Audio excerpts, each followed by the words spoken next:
Session 1, The First Encounter. Evan shuffled down the long corridor leading to Dr. Reynolds' office.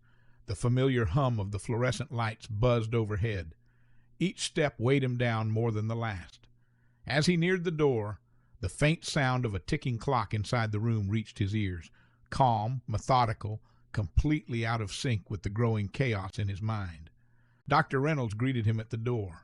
The decor was designed to soothe patients, from the plush leather chair to the soft earth tones that covered the walls. But today, Evan felt suffocated by it. "Evan, come in. Please, sit down," Dr. Reynolds said, gesturing toward the chair opposite his desk. He wore a professional smile, the kind practiced after years of seeing patients, some of whom walked in with looks exactly like Evan's, a mixture of exhaustion, fear, and something unnameable. Evan dropped into the chair, slumping as if his very bones were too heavy to hold him upright. His hands, pale and trembling slightly, rested limply on his knees. "I've read over your file," the doctor began, flipping through some papers. "It seems like you've been struggling for a while. Would you like to tell me in your own words what's been happening?" Evan's eyes flicked briefly toward the window as if searching for an escape before settling on the floor. His voice, low, almost a whisper. "I'm losing time," Evan murmured, his voice rough. "Sometimes I'll wake up and don't remember what I've been doing. It's like chunks of my life are just gone." Dr. Reynolds nodded, his pen gliding smoothly over his notepad. "How long has this been happening?" Evan shifted uncomfortably as if the weight of his memories pressed against him. "I don't know. Months? Maybe longer." The psychiatrist leaned forward, his professional mask slipping into something more concerned. "Has anything changed in your life recently that might be causing this? Stress at work? Family troubles?" Evan shook his head, biting his lip. "It's not just the lost time, though. Sometimes it feels like I'm not alone, inside my own head." Dr. Reynolds raised an eyebrow but didn't speak, allowing Evan to continue. Like there's something else in there with me," Evan said. "Something that's watching, waiting. I don't know how to explain it. It sounds crazy, but I feel like I'm not myself anymore." The silence in the room was thick, oppressive. Dr. Reynolds leaned back in his chair, processing Evan's words. He had heard similar accounts before. Cases of dissociative identity disorder, patients describing a loss of control, but something about the way Evan spoke sent a shiver down his spine. "I don't think you're crazy, Evan," the doctor said. "What you're describing could be dissociative episodes, and we can work through that together. I'm going to prescribe you something to help with your anxiety and sleep, and I'd like you to keep a journal. Write down everything you experience, no matter how small it seems. It'll help us see patterns." Evan nodded, though his expression still clouded with doubt. The session ended quietly with a handshake and a promise to return next week. As Evan walked out of the office, Dr. Reynolds couldn't shake the feeling that something far darker was lurking beneath his patient's words. Session 2, The Journal. When Evan returned for his second session, he looked worse than before, his skin paler, his eyes sunken deeper into his skull. He handed Dr. Reynolds a small, battered notebook, his hands trembling, movements slow and robotic. "I've been keeping the journal," Evan said, "like you asked." Dr. Reynolds flipped through the pages, skimming the erratic handwriting sprawled across the paper. At first, the entries seemed normal, vague descriptions of sleepless nights, confusion, and feelings of disconnection from reality. But as he read on, the tone shifted dramatically. One entry dated 2 nights ago caught his attention. "I saw him again last night. He was standing in the corner of my bedroom, watching me. I couldn't move, couldn't scream. When I woke up, there were scratches on my arms. I don't know how they got there. I'm scared he's getting closer." Dr. Reynolds looked up from the journal, his brow furrowed. "You wrote about seeing someone in your room. Do you remember that?" Evan's eyes flickered with fear, but he didn't look up. "I remember waking up and my arms were hurting. I don't know if I imagined it, but I felt like something was watching me. Not a person, though. Something else." Dr. Reynolds' heart quickened slightly, but he kept his voice calm. "And the scratches? Have you hurt yourself in any way?" Evan shook his head, his hands twitching nervously in his lap. "No, I don't know how they got there." The psychiatrist set the journal down, tapping his pen against the desk as he considered his words carefully. "Evan, what you're describing, It could be a form of sleep paralysis. It's when your body is in between waking and sleeping, and sometimes you can experience vivid hallucinations that feel very real. Evan frowned. It didn't feel like a dream. "I understand," Dr. Reynolds said gently, "but we need to explore all possibilities. Sleep deprivation and anxiety can manifest in strange ways. Keep writing everything down, and we'll see if we can find a pattern." Evan nodded, though he wasn't convinced. The session ended shortly after, and as Evan left the office, Dr. Reynolds stared at the journal for far longer than he intended. Something about Evan's words gnawed at him, a tiny seed of doubt taking root in the back of his mind. Session 3, The Darkening. Over the next few weeks, Evan's sessions grew darker and more disturbing. His journal entries became increasingly frantic, describing shadowy figures, disembodied whispers, and episodes of lost time that stretched for hours, sometimes days. "He knows things," Evan said one day, his voice shaky. "Things about me, things about you." Dr. Reynolds blinked, taken aback. "What do you mean?" Evan's eyes were wide, filled with a growing panic. "He told me about your problems at home. Your mistress, your wife found out, and how she's filing for divorce, that you've been drinking again, that you're afraid of losing everything you've built." The words hit Dr. Reynolds like a gut punch. His grip tightened on his notepad. His heart raced in his chest. There was no way Evan could know about his personal life. He never spoke about his private struggles with patients. "How do you know that, Evan?" Dr. Reynolds asked, his voice strained. Evan shrugged his shoulders. "I don't know. He whispers things to me. He's getting stronger. I think he's going to leave me soon for someone more powerful." A shiver ran down Dr. Reynolds' spine, his professional facade now cracking under the weight of Evan's words. He wanted to dismiss it as part of Evan's delusion, but deep down, something inside him whispered that it was more than that, much more. Session 4, The Unraveling. Dr. Reynolds' life began to unravel. Apart from the sessions with Evan, he found himself plagued by strange occurrences. Objects moving in his home, the sudden drop in temperature in certain rooms, and most disturbingly, the whispers. At first they were faint, barely perceptible. As the days passed, they grew louder, more insistent, undeniably real. They would come at night, just as he drifted off to sleep, filling his mind with words he couldn't understand.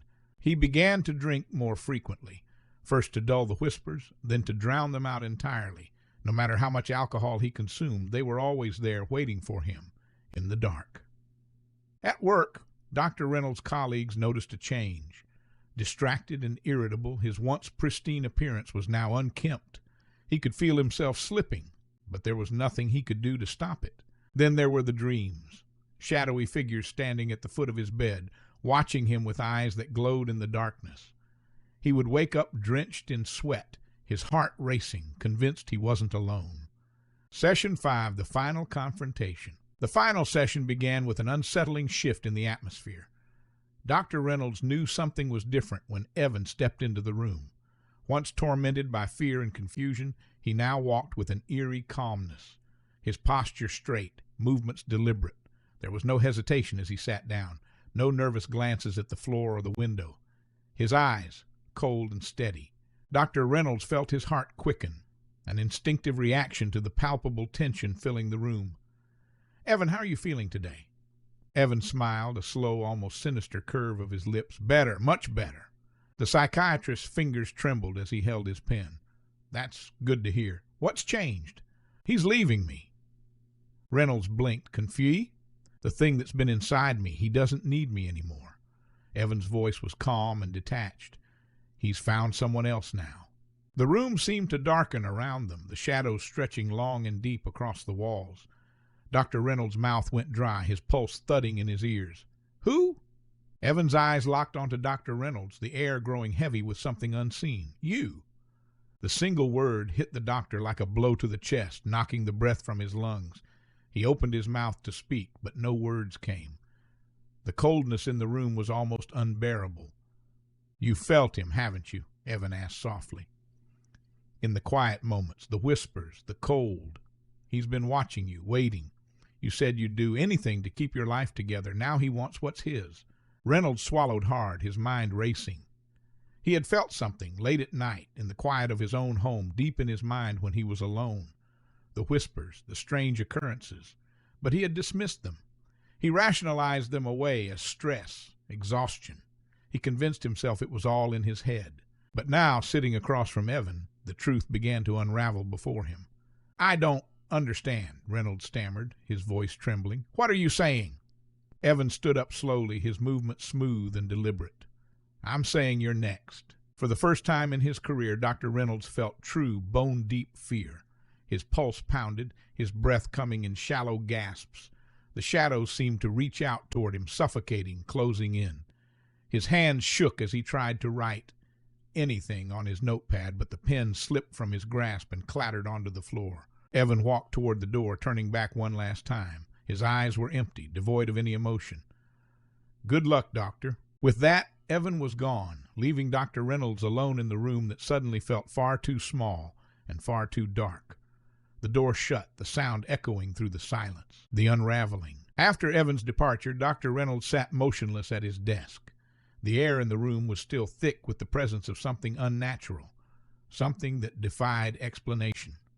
He couldn't shake the feeling that the room had changed, that the walls were closing on him. The shadows seemed more vivid and alive, as though they had been waiting for this moment.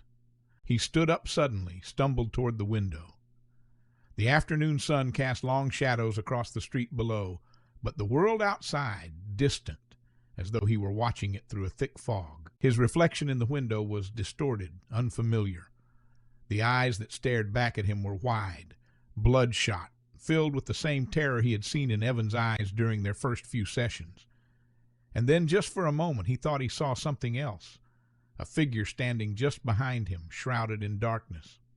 Reynolds spun around, his breath catching in his throat, but the room was empty.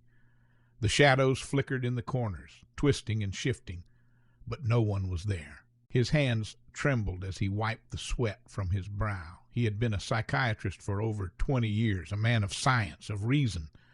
But this was beyond anything he had ever encountered. He thought back to Evan's words, the calm certainty in his voice, the way he had spoken of the entity as though it were a living thing. And now Reynolds could feel it too, the presence, the darkness. It was here, with him. The final note. The whispers had started as soon as Dr. Reynolds leaned back in his chair. At first they were faint, barely audible above the ticking of the clock, but they grew louder with each passing second, filling the room and pressing against his skull. They weren't just whispers anymore. They were voices, clear, distinct, and filled with malice. "You're mine now." Reynolds clutched the edge of the desk, his knuckles white, his heart hammering in his chest. He could feel it now, creeping closer, wrapping around him like a suffocating shroud. His thoughts, once sharp and focused, were unraveling, slipping away into the void. He reached for his pen, the familiar weight of it grounding him, if only for a moment. With shaking hands, he scribbled a final note to his wife. "It's inside me now. I see it. I've lost. Forgive me." The words blurred as his vision darkened, the shadows in the room growing thicker, more oppressive. The presence was here, fully, inescapably. It whispered to him, commanding him, pushing him. Reynolds tried to fight it off. His hand trembled as he reached for the desk drawer, slowly pulling it open. Inside was the small revolver he kept for protection, its cold metal gleaming in the dim light. Reynolds picked up the gun, his movement slow and deliberate, staving off what tried to control his own body. The weight of the revolver in his hand was both familiar and foreign. He pressed the barrel under his chin, the cold steel sending a chill through his skin. The voices grew louder. No, a cacophony of whispers and screams. With a final trembling breath, Dr. Reynolds pulled the trigger. Luke 11:24-26. When the unclean spirit has gone out of a person, it passes through waterless places seeking rest. And finding none, it says, "I will return to my house from which I came." And when it comes, it finds the house swept and put in order. Then it goes and brings 7 other spirits more evil than itself, and they enter and dwell there. And the last state of that person is worse than the first. Thanks for watching The Burden of Shadows. What part of Evan's journey did you find most intense? And what do you think will happen when he seeks deliverance in the final chapter? Let us know in the comments. If you enjoyed this story, give us a thumbs up and don't forget to subscribe so you don't miss the thrilling conclusion. We can't wait to see you back here for the final chapter. Stay tuned.